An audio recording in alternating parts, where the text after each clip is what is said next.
Through long centuries, the stories in the first chapter of Genesis were told and retold and finally came to us in the accounts of Adam and Eve, Cain and Abel, and the flood.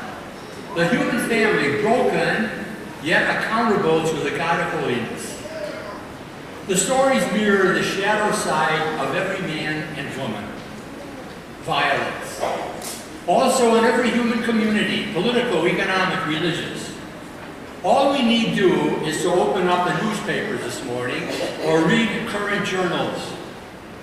A company downsizing and one executive being demoted and inexplicably tries to kill the CEO and then he kills himself. Rockets scream across Gaza into Israel. And Israel retaliates and 1,500 people are killed. And some call it collateral damage. In Chicago, a little 11-year-old girl putting the finishing touches on a cake, and a bullet flies through the house, killing her. And there's another kind of violence. The workers of a fast food chains are on strike. And they say, how can a family exist on $8.50 or $9 an hour for wages? Catholic social teaching says that first of all, the worker is entitled to a living wage.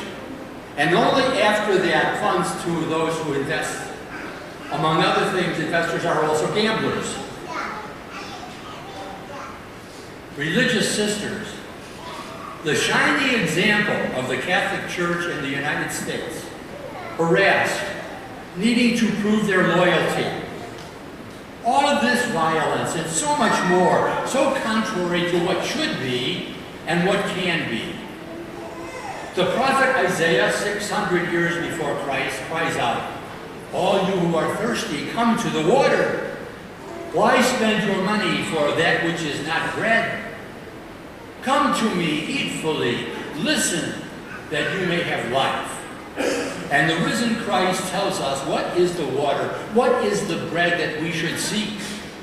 The constant invitation of Jesus risen is, peace be with you. Peace. First, we admit the violence deep within ourselves, the seeds of violence. And amongst them is prejudice. Prejudice in all its forms. Whenever we label another the other, the color of skin, the land of origin, the economic class or religion to which another happens to belong.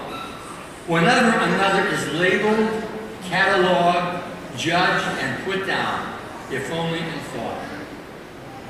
Another obstacle to peace, to unity in society, are easy certitudes to complex issues, accepting the divisive judgments of ideologues. An ideologue is one who responds to complex issues glibly, predictably, frequently hatefully. And the more extensive his or her judgments, the more they are to be mistrust.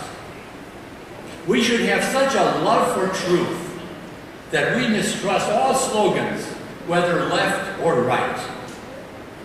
We belong to a community of faith, and we should take seriously the leaders of our community, know what they say, and why their conclusions. And if in the past we relied too much on authority, and today we listen for wisdom, we still admit the need for authority, and at the same time, we demand wisdom.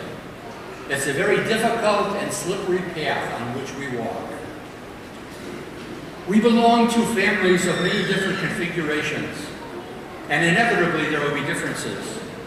And what is the way to peace? It's always the same. Listening. Really listening. Compromising. Gentleness. Difficult?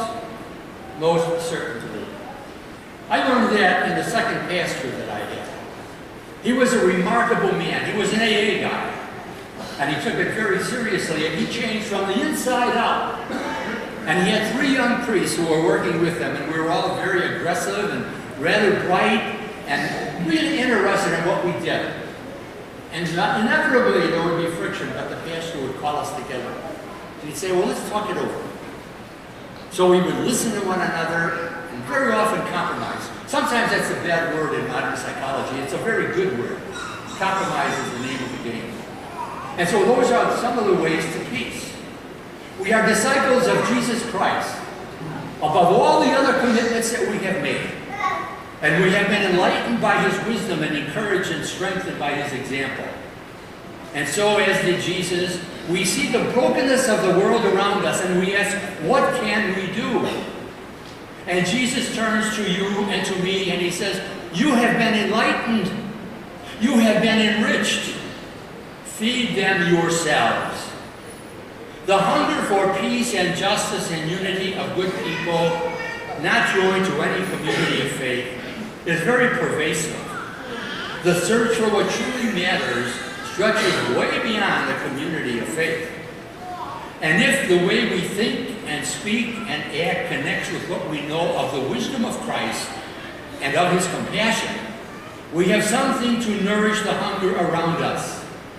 If we evidence open minds, always searching for truth, knowing how difficult truth is and no matter in what area of life we are concerned. If we have loving hearts, bringing the compassion of Christ through the brokenness of life, so do we live as faithful disciples, and so do we feed the hunger of searching good people who surround us.